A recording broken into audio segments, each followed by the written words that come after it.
जय श्री राम दोस्तों। हनुमान जी को प्राप्त अष्ट सिद्धियों में से एक सिद्धि थी पराक्रम्य। पराक्रम्य का अर्थ होता है अपनी इच्छानुसार वस्तु को प्राप्त कर लेना। इसी सिद्धि के बल पर हनुमान जी आकाश में अधिक से अधिक ऊंचाइयों तक उड़ सकते थे और इसी सिद्धि के बल पर हनुमान जी तीनों लोकों में कहीं भी जा सकते थे। रावण के पुत्र मेघनाद की मृत्यु के बाद रावण मदद मांगने के लिए पाताल लोक के राजा अहिरावण के पास जाता है। अहिरावण मायावी शक्ति से परिपूर्ण होता है क्योंकि वो माया की देवी की पूजा करता है। माया देवी को खुश करने के लिए वो कभी कभी इंसानों की बलि भी देता है। इसी बात का फायदा उठाते हुए रावण अहिरावण को एक प्रलोभन देता है और कहता है कि अगर तुम राम और लक्ष्मण की बलि दोगे तो तुम्हें माँ इतनी सिद्धि और शक्ति प्रदान करेगी कि तुम तीनों लोकों के स्वामी बन सकते हो। अहिरावण इस प्रलोभन में फंस जाता है। अहिरावण राम लक्ष्मण के अपहरण करने की योजना बनाता है। इस योजना का पता गुप्त रूप से विभीषण को मालूम हो जाता है। विभीषण संपूर्ण सेना को सचेत और सतर्क करते हैं और हनुमान जी को राम और लक्ष्मण की सुरक्षा का जिम्मा सौंपते हैं। योजना अनुसार अहिरावण राम और लक्ष्मण के अपहरण करने के लिए जाता है, किंतु हनुमान जी द्वारा बनाया गया उस सुरक्षा घेरों को वो तोड़ नहीं पाता है और वहां वो असफल हो जाता है। तभी अहिरावण एक गुप्त योजना तैयार करता है और रात्रि के समय जब संपूर्ण वानर सेना सोई हुई रहती है वो विभीषण का रूप धारण करता है और हनुमान जी की अनुमति से वो राम और लक्ष्मण की कुटिया में प्रवेश करता है।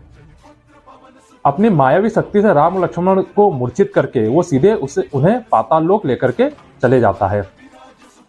हनुमान जी सोचते हैं कि विभीषण अभी तक बाहर क्यों नहीं निकले हैं। अंदर जाकर के हनुमान जी देखते हैं तो वहां राम लक्ष्मण दिखते ही नहीं है। तब हनुमान जी संपूर्ण वानर सेना को जगाते हैं और विभीषण के पास जाते हैं। विभीषण से पूछते हैं। तब विभीषण समझ जाते हैं कि ये सब कुछ किया धरा अहिरावण का है।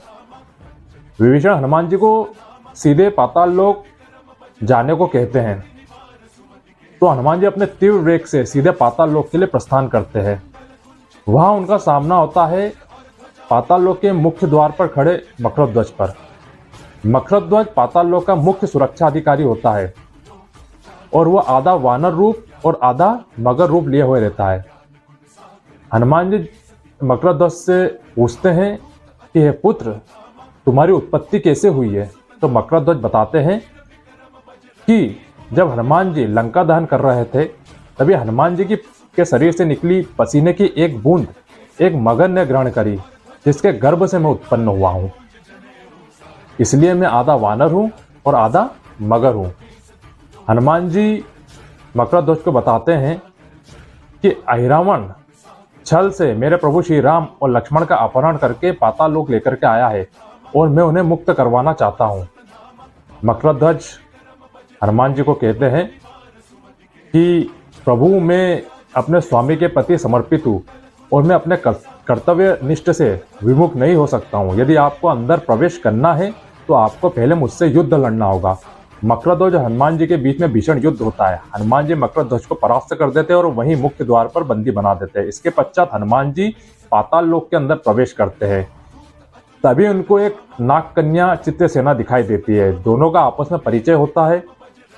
चित्रसेना हनुमान जी को बताती है कि मैं विष्णु जी की परम भक्त हूँ और मैं विष्णु जी को पति स्वरूप मानती हूँ, और आगे बताती है कि ये दुष्ट अहिरावण मेरी सुंदरता पर मोहित होकर के मुझे छल से पाताल लोक लेकर के आया है और मुझे अहिरावण की मृत्यु का राज भी पता है।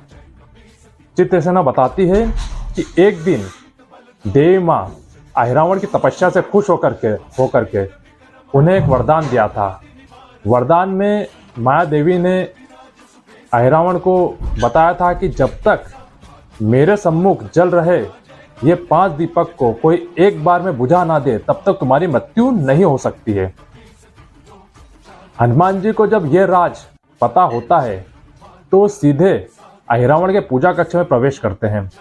पूजा कक्ष में देखते हैं 5 जलते हुए दीपक। जब वो 5 जलते हुए दीपक देखते हैं तो हनुमान जी अपना पंचमुखी रूप धारण करते हैं और अपने पंचमुखी रूप से वो जलते हुए 5 दीपक को एक बार में बुझा देते हैं। तभी अहिरावण को अपनी मृत्यु का एहसास होता है। वो सीधे पूजा कक्ष में पहुंचता है तभी उसका सामना हनुमान जी से होता है। हनुमान जी और अहिरावण के बीच में भीषण युद्ध होता है। हनुमान जी अहिरावण को मृत्यु के घाट उतार देते हैं। इसके पश्चात मूर्छित राम और लक्ष्मण को जागृत अवस्था में करते हैं और सीधे पृथ्वीलोक के लिए प्रस्थान करते हैं। पृथ्वीलोक पर प्रस्थान करने से पूर्व हनुमान जी राम जी की भेंट चित्रसेना से कराते हैं। राम जी चित्रसेना के मनोभाव को पढ़ लेते हैं और आशीर्वाद स्वरूप वचन देते हैं कि जब मैं द्वापर युग में कृष्ण रूप में आऊंगा तब तुम्हें मैं अपनी रानी बनाऊंगा।